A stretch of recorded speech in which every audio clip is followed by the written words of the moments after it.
उधर अब बड़ी खबर का एक और रुख कर लेते हैं, जहां पर राहुल गांधी से संभल का दौरा रद्द करने की अपील की गई है। प्रशासन ने राहुल गांधी से दौरा रद्द करने की अपील की है कि अभी राहुल गांधी संभल ना आए। मंडलायुक्त की अपील है। बयानबाजी के कारण माहौल बिगड़ सकता है। कांग्रेस सांसद राहुल गांधी कल संभल जाने की तैयारी कर रहे हैं। पीड़ित परिवारों से मुलाकात करने की तैयारी कर रहे हैं और इस चीज़ को एंटिसिपेट करते हुए कि अगर राहुल बतौर नेता प्रतिपक्ष वहां पहुंचकर कोई बयान देते हैं तो उससे माहौल पर उल्टा असर पड़ सकता है। लिहाजा मंडलायुक्त ने उनसे अपील की है कि वो अभी संभल का दौरा न करें।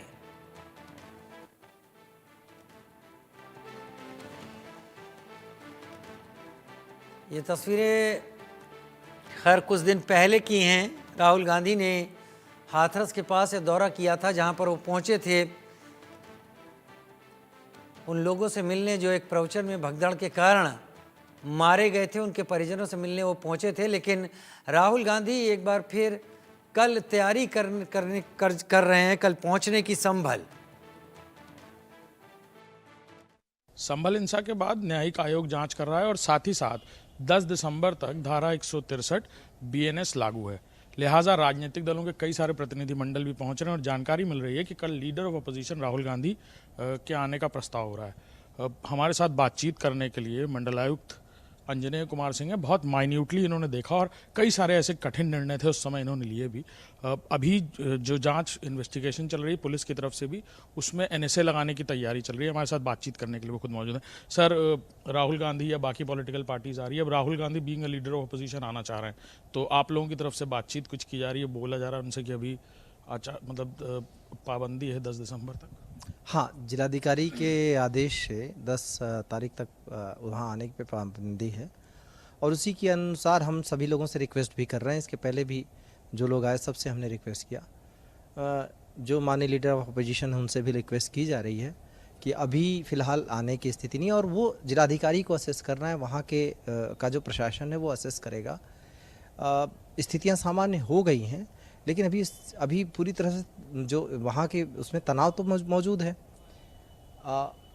जब भी कोई इस तरीके की विजिट होती है तो उससे उत्तेजना में किसी तरीके का उकसावा होने की संभावना रहती है। इसीलिए हम सबसे आग्रह कर रहे हैं कि जब तक स्थितियाँ एकदम सामान्य न हो जाएं तब तक वहाँ आने से परहेज करें। और हमारा उद्देश्य किसी को रोकना है नहीं। संभल कोई भी आना चाहे स्वागत है। बस ये कि थोड़ा हमें मौका दें कि सब कुछ एकदम अगर ठीक हो जाता है उसके बाद हम किसी को रोकने की कोई मंशा नहीं है।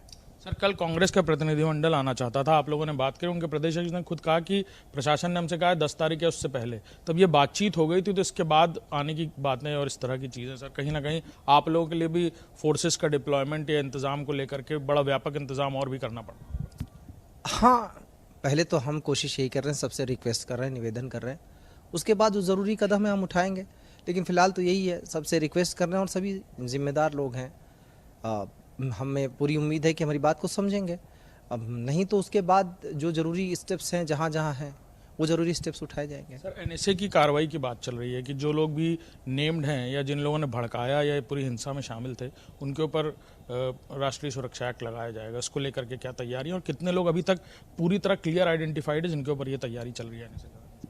देखिए, जहाँ तक एनएसए लगाने की बात है उसका एक प्रोसीजर होता है, एक प्रावधान होता है कि किस तरीके से एनएसए लगाया जा सकता है। घटना निश्चित रूप से बहुत बड़ी है और यह राष्ट्रीय सुरक्षा के लिए खतरा कारित करने का काम किया गया है। इसमें हमने कहा कि प्राविधानों के अनुसार जैसे जैसे जो ज़रूरी एलिमेंट्स हैं उनको ले आने के बाद जो लोग इसमें शामिल हैं और जिनके ऊपर बनता है कि उनके ऊपर एनएसए लगाया जाए, उनके ऊपर एनएसए ज़रूर लगाएंगे। अभी हम फिलहाल चूँकि इन्वेस्टिगेशन के स्टेज पर हैं, इसको देख रहे हैं, तो एग्जैक्ट नहीं कह सकते कि कितने लोगों पर और क्या। हमें नंबर काउंट नहीं करना है, नंबर नहीं बढ़ाना है। जो वाजिब है वही करना है, जो विधि सम्मत है वही करना है। इसलिए हम इस पे अभी उस दौर में तैयारी कर रहे हैं। सर, एक आखिरी सवाल ये कि आप लोगों ने जब लोगों से कहा, अपील की कि जिन लोगों को भी पता है कि कौन लोग वहाँ थे जिन्होंने मैसेजेस किया, जिन्होंने मॉब पुलिंग की, उनके बारे में अगर आपको जानकारी तो आप आकर के बताएं, उससे नंबर्स में बहुत इजाफा हो गया। आपने ये भी बताया कि पर्सनल एनिमिटी भी लोग इस बहाने अपने निकालते हैं। ऐसे लोगों के लिए कुछ रेक्टिफिकेशन मेजर्स आप लोग और भी कर रहे हैं? हाँ, हम अलर्ट हैं इस मामले को लेकर कि केवल किसी के नाम ले लेने से या बता देने से कि नहीं फलां भी मौजूद था, हम किसी का नाम उसमें प्रकाश में लाने वाले नहीं हैं तब तक जब तक कि उसके बारे में पुख्ता सबूत न मिले। दूसरी बात यह है कि पुख्ता सबूत भी इस तरीके के मिलने चाहिए कि वो इसमें शामिल रहे हैं, चाहे उस घटना को प्लान करने में या उस घटना के एग्जीक्यूशन में, उसको कारित करने में। दोनों ही तरीके की चीज़ें देख रहे हैं। अब जो संभल है, संभल के लोग हैं, वो हमारी जिम्मेदारी भी है, तो उस जिम्मेदारी के साथ प्रशासन काम कर रहा है। इसीलिए आप देखेंगे हमारी वहाँ पे प्रशासन ने कोई जल्दबाजी नहीं की अरेस्टिंग में। हम पूरी पड़ताल करने के बाद ही आगे का स्टेप उठाएंगे और जो भी ज़रूरी कदम है सबको कानून के दायरे में ले आने के लिए वो जो जरूरी सारे उपाय करेंगे। बिल्कुल, हमारे साथ मंडलायुक्त अंजनेय कुमार सिंह थे जो बता रहे थे कि किस तरह एनएसए, और साथ ही उन्होंने बताया कि Rahul Gandhi being a leader of opposition यहाँ आना चाहते हैं, मना किया जा रहा है, नहीं अगर वो मानेंगे तो जिस तरह बाकी लोगों को रोका जाने की कार्रवाई की गई वैसे ही की जाएगी। अभी फिलहाल सेंसिटिविटी वैसे ही बनी हुई है, कोशिश की जा रही है कि ऐसे लोग ना पहुंचे जो किसी तरह आग में घी डालने का काम करें। कैमरामैन दीपक के साथ अभिषेक सिंह, इंडिया न्यूज़, लखनऊ।